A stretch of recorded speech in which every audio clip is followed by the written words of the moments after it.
കൊല്ലം ജില്ലയിൽ മൃഗചികിത്സ വീട്ടുപടിക്കലെത്തുമെന്ന് മന്ത്രി ജെ ചിഞ്ചുറാണി. മൊബൈൽ വെറ്റിനറി യൂണിറ്റുകളുടെയും സർജറി യൂണിറ്റുകളുടെയും ഫ്ളാഗ് ഓഫ് ജില്ലാ വെറ്റിനറി കേന്ദ്രത്തിൽ നിർവഹിക്കുകയായിരുന്നു മന്ത്രി. 1962 എന്ന ടോൾ ഫ്രീ കോൾ സെന്റർ നമ്പറിലേക്ക് വിളിച്ചാൽ സേവനം വീട്ടിലെത്തും.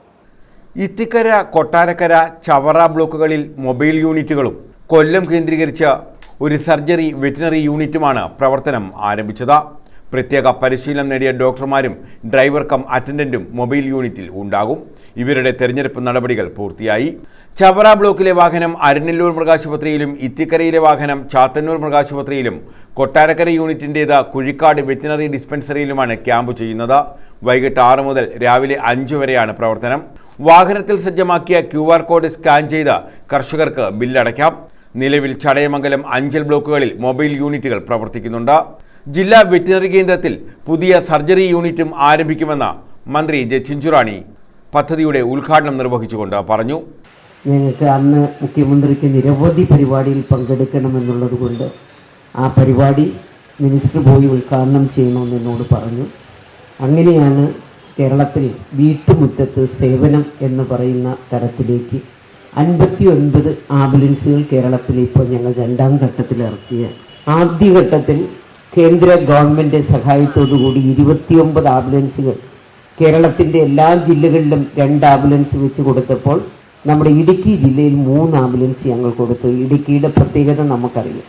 അങ്ങനെ 29 ആംബുലൻസ് ആദ്യഘട്ടത്തിൽ 2023 കൊടുത്തു.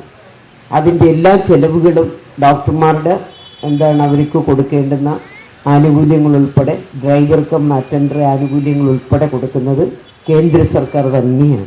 പക്ഷെ നമ്മളിപ്പോൾ റീബിൽഡ് പദ്ധതി അനുസരിച്ച്, റീബിൽഡ് കേരള ഇനിഷ്യേറ്റീവ് ആ പദ്ധതി അനുസരിച്ചിട്ടാണ് ഇപ്പോൾ നമുക്ക് ഏകദേശം 13 കോടി സംതിങ് രൂപ കേരളത്തിൻ്റെ ബഡ്ജറ്റിൽ വെച്ചുകൊണ്ട് 3.11 കോടി രൂപ ചെലവഴിച്ചുകൊണ്ട് 59 വാഹനങ്ങൾ ഇപ്പോൾ നമ്മൾ 2ാം ഘട്ടത്തിൽ നമ്മളെടുക്കും.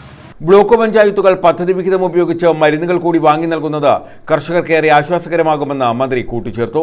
കൊല്ലം ജില്ലാ panchayat president doctor PK Gopan അധ്യക്ഷത വഹിച്ചു. കഴിഞ്ഞ മാസം DPC കൂടി എല്ലാ പദ്ധതികളും അംഗീകരിച്ച് അണമയ പൈസ തലമാരിടയേറി എല്ലാവരും വെച്ചിരിക്കുകയാണ്. അപ്പോൾ ബ്ലോക്ക് ഗ്രാമപഞ്ചായത്തുകൾ ഇതിൻ്റെ മെഡിസിൻ പ്രൊവൈഡ് ചെയ്യണമെന്ന് നമ്മൾ പറയുമ്പോൾ തൊട്ടടുത്ത റിവിഷൻ സമയത്താണ് ഇതെന്തെങ്കിലും ചെയ്യാൻ പറ്റുക.